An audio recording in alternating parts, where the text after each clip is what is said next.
বাংলার জমিনে সবচেয়ে বেশি পরকীয়া হচ্ছে স্ত্রী স্বামীকে মহব্বত করে না, স্বামী স্ত্রীকে মহব্বত করে না। একজন আরেকজনকে মহব্বত না করার কারণে সবচেয়ে বেশি পরকীয়া হচ্ছে। কথা কোন ঠিক না বেঠিক? আপনারা আমার কথা বোঝেন নাই? আমি বেঠিক কথা বলছি? তাহলে আপনাদের আওয়াজ করে জোরে বলেন না ঠিক না বেঠিক? কারণ কি? এখনকার স্ত্রীরা স্বামীর জন্য সাজে না, সাজে হচ্ছে দেবরের জন্য। বাস্তব একটা ঘটনা একটু সংক্ষিপ্ত বলি। আমি এক মসজিদে ইমামতি করছি। ওই মসজিদের সেক্রেটারি সাহেবের ভাই থাকতে হচ্ছে আমেরিকা। উনি আসবেন, তো ওনার ওয়াইফ মানে ওনার ভাবি এত সাজুগুজু করছে। তো সেক্রেটারি সাহেব বলতেছে, হুজুর আমার স্ত্রী এত সাজছে আজকে, খুব ভালো লাগতেছে। আমি বললাম যে কি আপনার সামনে সাজে না? না হুজুর, আমার ভাই আসতেছে এই জন্য সাজছে। তো এখনকার মহিলারা তার স্বামীর জন্য সাজে না, সাজে হচ্ছে পর পুরুষকে দেখানোর জন্য। কথা বলেন ঠিক না বেঠিক? যার কারণে সংসারে অশান্তি, সংসারে কোনো শান্তি নাই। স্বামী যদি স্ত্রীকে মহব্বত করে আর স্ত্রী যদি স্বামীকে মহব্বত করে, ওই সংসারে আল্লাহর রহমত বর্ষণ করে। সুবহানাল্লাহ বলেন। যেই কথাটা বলতেছিলাম, হযরত ফাতেমা রাদিয়াল্লাহু তাআলা আনহা অনেক সুন্দর সাজুগুজু করছেন। আলী রাদিয়াল্লাহু তাআলা আনহু প্রশংসা করলেন, ও ফাতেমা তোমাকে খুব সুন্দর লাগতেছে। ফাতেমা রাদিয়াল্লাহু তাআলা আনহা চোখের পানি ফালা ফালা কান্দে, স্বামী আমার জীবনের শেষ সাজুগুজু আজকে করে নিলাম, আর জিন্দেগিতে কোনোদিন সাজুগুজু করব না। স্বামী আমার, যদি আপনার কাছে কোনো ভুল করে থাকি আপনি আমাকে মাফ করে দেবেন। আলী রাদিয়াল্লাহু তাআলা আনহু চোখের পানি ফালা দিল। ও ফাতেমা, কি বলো কি বলো? আমি তো তোমাকে বড় মহব্বত করি, বড় ভালোবাসি, আর সাজবা না কেন? ফাতেমা রাদিয়াল্লাহু তাআলা আনহা ডাক দা বলে, স্বামী আমার, আমি আজকের রাতের ভিতরেই দুনিয়া ছেড়ে বিদায় হয়ে যাব। আমি আর জিন্দেগিতে সাজুগুজু করতে পারবো না।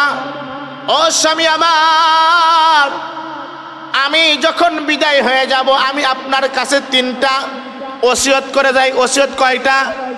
জোরে বলেন কয়টা? 1 নম্বর ওসিয়ত, স্বামী আমার, আমি যখন মারা যাব, এই রাতের অন্ধকারে, আমি রাতে মারা যাব, আমাকে রাতের অন্ধকারে আপনারা দাফন কাফনের কাজ শেষ করে দিবেন। আলী রাদিয়াল্লাহু তাআলা আনহু চোখের পানি ফালায় ফালা কান্দে, ও ফাতেমা কি বলো তুমি? তুমি রাসূলের কলিজার টুকরা ফাতেমা, তোমার জানাজায় হাজার হাজার মানুষ আসবে, তোমাকে বড় দোয়া করবে, তোমাকে বড় দোয়া করবে। সকলেরই আশা তোমার জানাজায় অংশগ্রহণ করবে। ফাতেমা রাদিয়াল্লাহু তাআলা আনহা ডাক দা বলে, স্বামী আমার, ও স্বামী আমার, আমি যখন দুনিয়া ছেড়ে বিদায় হয়ে যাব, এলাকার যত মানুষই আসুক না কেন, আমার জানাজায় অংশগ্রহণ করে যদি আমাকে দোয়া করে, আর আপনি স্বামী যদি একবার বলেন যে আমার ফাতেমার চরিত্র ভালো ছিল না, আমার ফাতেমা ভালো ছিল না, আমাকে হাজার মানুষের দোয়ার কারণে আমি আল্লাহর তৈরি জান্নাতে যেতে পারবো না। ও স্বামী আমার, মানুষের দোয়ার দরকার নাই।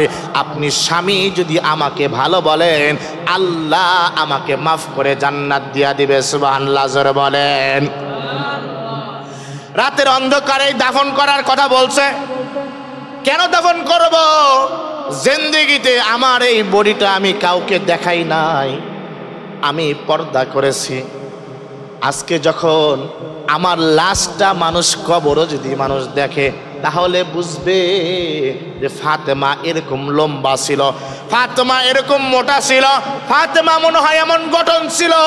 আমি চাই না আমার দ্বারা আমাকে নিয়ে কোনো মানুষ মন্তব্য করুক। এই জন্য স্বামী আমার, আপনি রাতের বেলায় আমাকে দাফন করে দিবেন। 1 নাম্বার ওসিয়ত। তো আল্লাহর পয়গম্বরের সাহাবী হযরতে আলী রাদিয়াল্লাহু তাআলা আনহু বললেন, ঠিক আছে ফাতেমা, তোমার ওসিয়ত আমি আলী শুনবো ইনশাআল্লাহ। ফাতেমা রাদিয়াল্লাহু তাআলা আনহু দুনিয়া থেকে বিদায় হয়ে গেলেন। বাকি দুইটা ওসিয়ত অন্য দিনে বলবো, সময় হবে না। যেই কথাটা বোঝাবার জন্য আমি আপনাদেরকে এই ঘটনাটা নিয়ে আসলাম। হযরত আলী রাদিয়াল্লাহু তাআলা আনহু, ফাতেমা রাদিয়াল্লাহু তাআলা আনহু দুনিয়া থেকে বিদায় হয়ে গেলেন। ফাতেমা রাদিয়াল্লাহু তাআলা আনহু যখন দুনিয়া থেকে বিদায় হয়ে গেছেন, ধোয়ানের কাজ কমপ্লিট করে ফেলেছেন। এখন তাকে কবরস্থানে নিয়ে যাবে। খাটিয়া ধরতে মানুষ লাগে কয়জন? জোরে বলেন, সবাই বলেন। 4 জন মানুষ খাটিয়া ধরতে লাগে। তারা মানুষ ছিল 3 জন, হাসান, হুসাইন আর হযরত আলী। একজন মানুষ নাই। সঙ্গে সঙ্গে আল্লাহর পয়গম্বর হযরত আবু যর গিফারিকে স্বপ্ন দেখায়, ও আবু যর, যাও যাও যাও, আমার ফাতেমা দুনিয়া থেকে বিদায় হয়ে গেছে। আমের ফাতেমাকে রাত্রেই দাফন করবে, তুমি যায় শরীক হও। হযরতে আবু যর গিফারি যখন আলীর বাড়ির সামনে চলে আসলো, আলী ডাক দেয়া বলে, ও আবু যর, আমি তো তোমাকে খবর দেই নাই, তুমি কেমনে জানলা? হযরত আবু যরকে আবু যর বলে, ও আলী, আমাকে আল্লাহর পয়গম্বর স্বপ্ন যোগে দেখায় দিয়েছেন যে যাও যাও যাও, আমার ফাতেমা শেষ বিদায় হয়ে যাবে, কবরস্থ হবে। তারা 3 জন মানুষ নিয়ে যাইতে পারতেছে না, তুমি যাও তাদের কাজে সহযোগিতা করো। সুবহানাল্লাহ জোরে বলেন। যেই কথাটা বোঝাবার জন্য বলতেছি, কবরস্থানে নিয়ে যাওয়া হলো। হযরতে আলীর সঙ্গে সঙ্গে চলে গেলেন। হযরতে আবু যর কবরের ভিতরে নামলেন। হযরতে আবু যর কবরে একটু নাইমা ডাক দেয়া বলে, কবর, আজকে তোমার ভিতরে কাকে রাখা হবে? কবর, তুমি জানো না কে? তুমি জানো আজকে তোমার ভিতরে কাকে রাখা যাবে? খবরদার, ও কবর, তুমি বেয়াদবি করবা না। তোমার মাঝে আজকে যাকে রাখা হবে তিনি হচ্ছেন রাসূল আকরাম সাল্লাল্লাহু আলাইহি ওয়াসাল্লামের কলিজার টুকরা মা ফাতেমা। দ্বিতীয়বার আবার ডাক দা বলতেছেন, ও কবর, তোমার ভিতরে আজকে কাকে রাখা হবে তুমি জানো কি? তোমার ভিতরে আজকে যাকে রাখা হবে তিনি হচ্ছেন হাসান আর হুসাইনের মা ফাতেমা। খবরদার, খবরদার কবর, তুমি কিন্তু তার সাথে বিয়াদবি করবা না। আমার কবরকে ডাক দে বলে, কবর, আজকে তোমার ভিতরে কাকে রাখা হবে জানো কি না? আজকে তোমার ভিতরে এমন একজন মানুষকে রাখা হবে, তিনি হলেন হযরতে আলী শেরে খোদা, হযরতে আলীর স্ত্রী। তোমার ভিতরে রাখা হবে। কবর, খবরদার, বেয়াদবি করবা না। খবরদার, কবর, বেয়াদবি করবা না। আবার ডাক দে বলে, ও কবর, তোমার ভিতরে আজকে কাকে রাখা হবে জানো কি না? তোমার ভিতরে আজকে যেই জান্নাতের মহিলাদের সর্দারিনী হবে হযরতে ফাতেমা, তাকে তোমার কবরের ভিতরে আজকে রাখা হবে। কবর, খবরদার, বেয়াদবিমূলক কোনো আচরণ করবা না। কবর আল্লাহকে ডাক দেয়া বলে, ও দয়ার মালিক আল্লাহ, আমাকে একটু জবানটা খুলে দাও, আমি আবু যরের প্রশ্নের উত্তর দিয়া দিব। আল্লাহু আকবার জোরে বলেন। আর একটু জোরে বলা যাবে কি? আল্লাহু আকবার। কবর ডাক দেয়া বলে, ও আবু যর, খুব ভালো করে শোনো, আমি রাসূলের কলিজার টুকরা ফাতেমাকে চিনি না, আমি হযরত আলীর স্ত্রীকে চিনি না, আমি হাসান হোসেনের আম্মাকে চিনি না, আমি জান্নাতের সর্দারিনীকে চিনি না, আমি চিনি হচ্ছে আমল। আল্লাহু আকবার জোরে বলেন। ও মুসলমান বাবাজিরা আমার, যেই মহিলাটা দুনিয়াতে থাকতে জান্নাতের সর্দারিনীর সার্টিফিকেট পেয়েছে, সেই মহিলার ক্ষেত্রে কবর ডাক দেয়া বলে, আমি তাকে চিনি না। তাহলে আমি আর আপনি কোন জামানায় আসছি যে আমি আর আপনি টেনশনবিহীন ঘোরাফেরা করি? আমার কোনো ভয় নাই, আমার কোনো টেনশন নাই। নামাজের আজান হয়, আমরা মসজিদে আসতে পারি না। নামাজের আজান হয়, আমরা কাজে লিপ্ত থাকি, ব্যস্ত থাকি, আমাদের কোনো ইবাদতের দরকার নাই। ও মুসলমান, ফাতেমার বেলায় যদি কবর এই কথা বলে, আমার আপনার সময় কবর কি বলবে? কথা কোন ঠিক না ব্যাঠিক? তাহলে এই কবরের আযাব থেকে বাঁচার জন্য আমাদেরকে আমল করার দরকার আছে না নাই? আর একটু জোরে বলেন, আছে না নাই? এই কবরের আযাব, চোখে দেখা কবরের আযাব একটা কিতাব আছে। আল্লামা তারেক জামিল রহমাতুল্লাহ আলাই, তারেক জামিল হাফিজাহুল্লাহ, উনি তার চোখে দেখা কবরের আযাবের ভিতরে একটা ঘটনা নিয়ে আসছে। দেখেন, বাস্তবের কথা বলতেছে। পাকিস্তানের এক নওজোয়ান যুবক কাজ করেন, কাজ করতেছেন, হঠাৎ করে জোহরের আজান দিয়েছেন। যেই সমস্ত মানুষ 5 ওয়াক্ত নামাজ পড়ে, আজান যখনই হোক, যেখানেই হোক, সঙ্গে সঙ্গে নামাজে দাঁড়া যায়। কথা কন ঠিক না বে ঠিক? মাঠে হোক, ঘাটে হোক, যেখানে হোক, আজান হয়েছে তো সমস্ত কাজ বাদ দিয়ে নামাজে দাঁড়ায় গেছে। সুবহানাল্লাহ বলেন।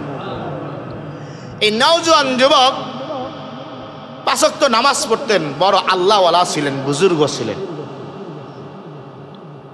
মাঠে কাজ করতে করতে আজান দিয়ে দিয়েছেন, ওযু কইরা মাঠেই নামাজে দাঁড়ায় গেছেন। সুবহানাল্লাহ বলেন। নামাজে দাঁড়ায় গেছেন তো যেই জায়গায় নামাজ পড়তেছিলেন সামনে ছিল কবরস্থান। তো কবরস্থানে যেই মাত্র সিজদায় গেছে, কবরের ভিতর থেকে আওয়াজ আসতেছে, মাইকো বাহার লো, মাই জিন্দা হো, আমাকে বাহিরে নিয়ে আসো, আমি জিন্দা আছি। কবরের ভিতর থেকে আওয়াজ হচ্ছে, একটা মহিলা আওয়াজ করতেছে যে আমি জিন্দা আছি, আমাকে বাহিরে নিয়ে যাও। লোকটা বড় আশ্চর্য হয়ে গেলেন, বলে কি, কবরস্থানের থেকে যদি এরকম আওয়াজ আসে আমি আর আপনি ভয় পাবো না? কবরস্থান, এমনি কবরস্থান, কবরের বেলা মানুষ দিনের বেলা যাইতে সাহস পায় না, একা যাইতে সাহস পায় না। সে কবর থেকে আওয়াজ আসতেছে, আমাকে বাহিরে নিয়ে আসো, আমি জিন্দা আছি। তো নামাজ শেষ করে আস্তে আস্তে আগায় যায়, যুবক আগায় যায়, যায় দেখতেছেন কবরে কান লাগায় দেখতেছেন সত্যি সত্যি আওয়াজ হচ্ছে, আমাকে বাহিরে নিয়ে যাও, আমি জিন্দা আছি। এই যুবক সঙ্গে সঙ্গে এলাকার মানুষকে খবর দিলেন যে এই কবরের মানুষ জিন্দা আছে, আপনারা সকলেই আসেন। এলাকার গণ্যমান্য সকল মানুষ এসে এই কবরে কান লাগায় শুনতেছেন যে আসলে এই কবরের মানুষটা বড় জিন্দা। মুসলমান খুব ভালো করে বুঝবেন, এবার কবরের ভিতর থেকে আওয়াজ আসতেছে আমি জিন্দা আছি, এখন চাইলেই কি কবর খোঁড়া যাবে? চাইলেই কবর খোঁড়া যাবে? এই কবর খুঁড়তে গেলে কার দরকার? আলেমের কাছে যাইতে হবে। কবর খোঁড়ার নিয়ম আছে না নাই? আলেম ছাড়া আপনারা যাবেন কোথায়?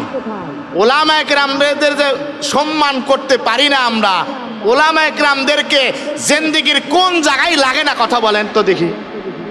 জীবনের শুরু অর্থাৎ প্রথম থেকেই ওলামা একরামদের দরকার।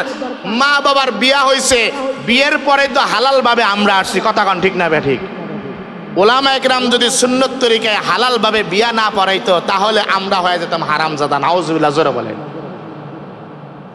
বিয়া পড়ানোর সময় ওলামা একরামের দরকার। এরপরে যখন আপনি হালাল তরিকায় দুনিয়াতে আসছেন, আসার সঙ্গে সঙ্গে আপনাকে ডাক দিয়ে বলা হয়, হুজুর আমার সন্তান হয়েছে, একটু আজান দেয়া দেন। সুবহানাল্লাহ জোরে বলেন। ওলামা একরাম কি লাগে কি লাগে না? আর একটু জোরে বলেন, লাগে কি লাগে না?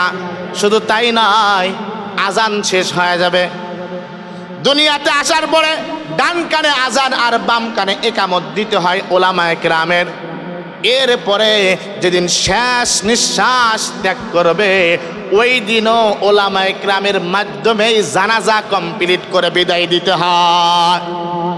তার মানে জন্ম থেকে মৃত্যু পর্যন্ত ওলামা একরামের বিকল্প কোনো মানুষ চলতে পারবে না। কথা কন ঠিক না বে ঠিক?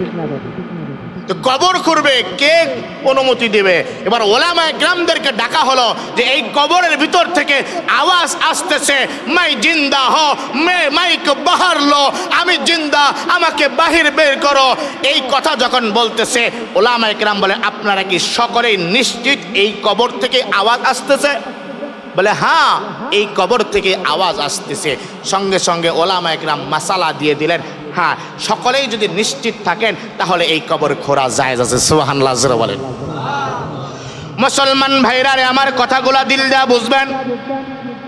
এবার ওই কবরটা যখন খনন করা হলো, মহিলা মানুষ যখন মারা যায় বলেন তো কয় টুকরা কাফনের কাপড় দেওয়া হয়? আপনারা কি জানেন না? 5 টুকরা কাফনের কাপড় দেওয়া হয়। কবর যখন খনন করা হলো, কবর খোঁড়া শেষ, যেই মাত্র 1-2টা বাঁশ সরানো হয়েছে, কবর থেকে আওয়াজ দিয়া বলে, আমার শরীরে কোনো কাপড় নাই, আমার জন্য কাপড়ের ব্যবস্থা করো, তারপরে তোমরা বাঁশ সরাও। মুসলমান খুব ভালো করে বুঝবেন, দিলটা নরম করে দিবেন, দেখেন 2 ফোঁটা চোখের পানি ফালাইতে পারেন কিনা। এবার কবর যখন খনন করা হলো, বাঁশ সরানোর সঙ্গে সঙ্গে এই আওয়াজ যখন আসলো, বাড়ি থেকে কাপড় নিয়ে এসে এই মহিলা যখন কাপড়টা পেঁচায়া কবর থেকে যখন উঠছে, কারো সঙ্গে কোনো কথা বলে না, সরাসরি এই লোকটা দৌড় দিয়ে তার বাড়িতে চলে যায়। তার বাড়িতে যাওয়ার সঙ্গে সঙ্গে ঘর থেকে দরজাটা বন্ধ করে দেওয়া হলো।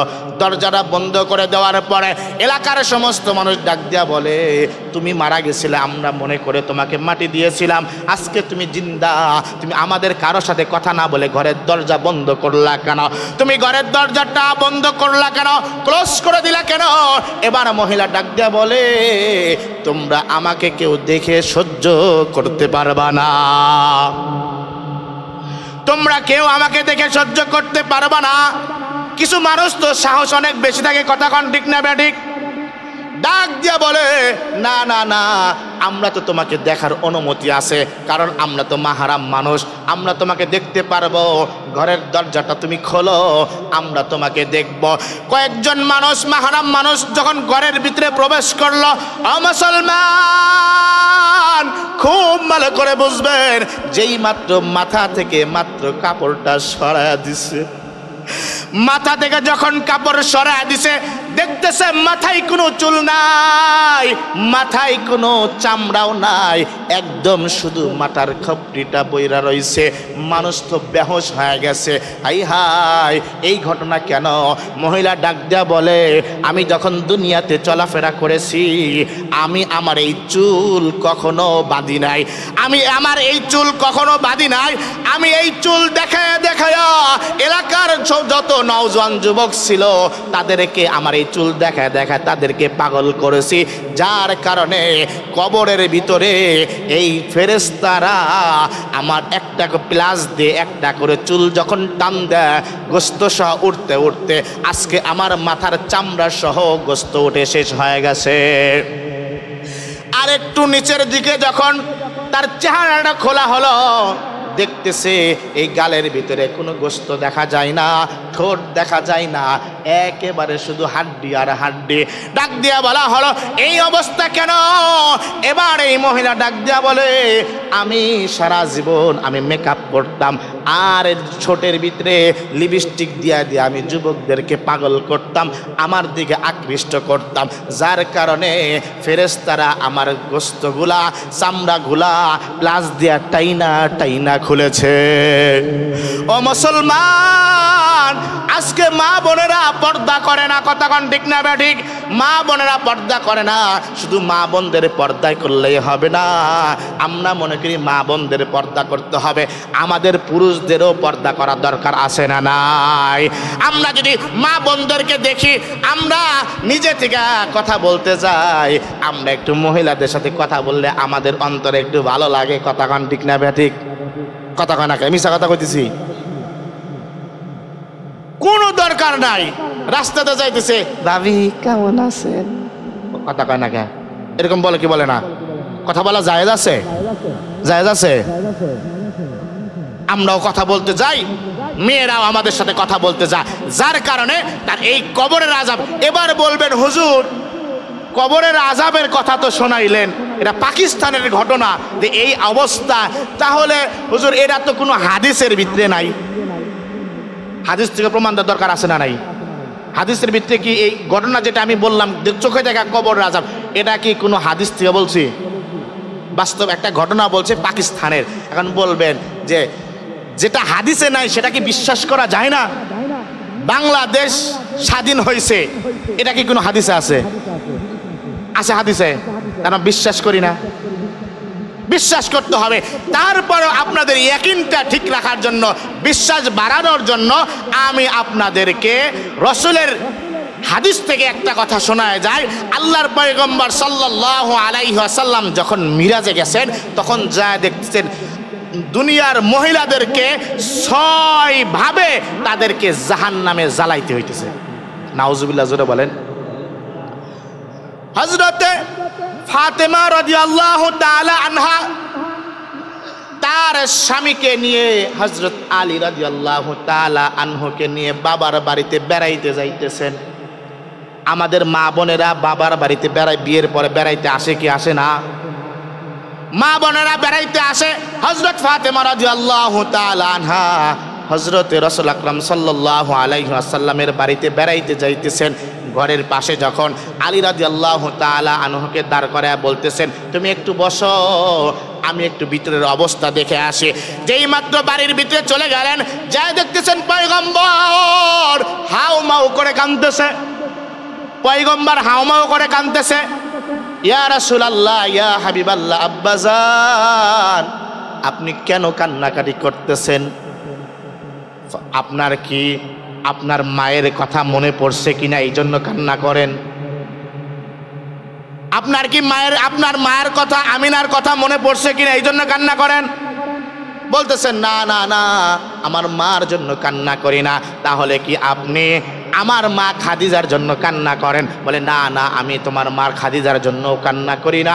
তাহলে কি আপনি আপনার বাবা আব্দুল্লাহর কথা স্মরণ করে কান্না করেন? বলে না, তার কথাও স্মরণ করে কান্না করি না। তাহলে কেন কান্না করেন আব্বাজান? এবার পয়গম্বর ডাক দেয়া বলে, আমি যখন মিরাজে গেছি, আমি মিরাজে যাওয়ার পরে আল্লাহ আমাকে জান্নাতও দেখাইছে, জাহান্নামও দেখাইছে। আল্লাহ পাক রব্বুল আলামিন, আমি যখন জাহান্নাম দেখলাম 6 শ্রেণীর মহিলা 6 ভাবে জাহান্নামে শাস্তি দেওয়া হইতেছে। এর ভিতরে একটা মহিলাকে আমি দেখলাম চুলের মুঠিটা ধরে, এই চুলের মুঠি ঝুলন্ত অবস্থায় কবরের ভিতরে জাহান্নামের ভিতরে ছেড়ে দেওয়া হয়েছে। চুলের মুঠি ধইরা ঝুলতেছে। এই চুল ধইরা যদি কাউকে যদি জাগানো যায় তাহলে তার কতটা কষ্ট লাগবে একটা চিন্তা করে দেখেন। এমনটা অবস্থায়, ঝুলন্ত অবস্থায়, আবার আগুনের অগ্নিশিখা যখন উপরের দিকে আসে, টকবক করে মাথাটা ফুটতেছে, টকবক করে মাথাটা ফুটতেছে। আমি এই শ্রেণীর মানুষকে দেখলাম, অন্য আরেকটা শ্রেণীর মানুষকে দেখলাম যার স্তনের ভিতরে, যার বুকের ভিতরে একটা ক্লিপ লাগায়া ঝুলন্ত অবস্থায় আল্লাহ তাকে শাস্তি দিতেছে। তো এইরকম ভাবে তাদেরকে শাস্তি দিতেছে। ও ফাতেমা, এই শাস্তির কথা শুনে, এই শাস্তিকে দেখে আমি পয়গম্বর, আমার চেহারা, আমার কান্না আমি থামাইতে পারি না। ও ফাতেমা, এইভাবে যদি আমার উম্মতকে আল্লাহ শাস্তি দেয় তাহলে আমার গুনাহগার উম্মতের কি অবস্থা হবে? আমি আমার গুনাহগার উম্মতের কথা চিন্তা করে আমি চোখের পানি ফালায় ফালায় কান্দি। তাহলে হাদিস থেকেও কবর আযাব সম্পর্কে শুনলাম। ফাতেমা রাদিয়াল্লাহু তাআলা আনহার ঘটনা থেকেও আমরা কবর আযাবের কথা শুনলাম। কবর যত ভয়াবহ, সেই কবর থেকে বাঁচার জন্য আমি আপনাদেরকে একটা আমল দিয়ে যাচ্ছি।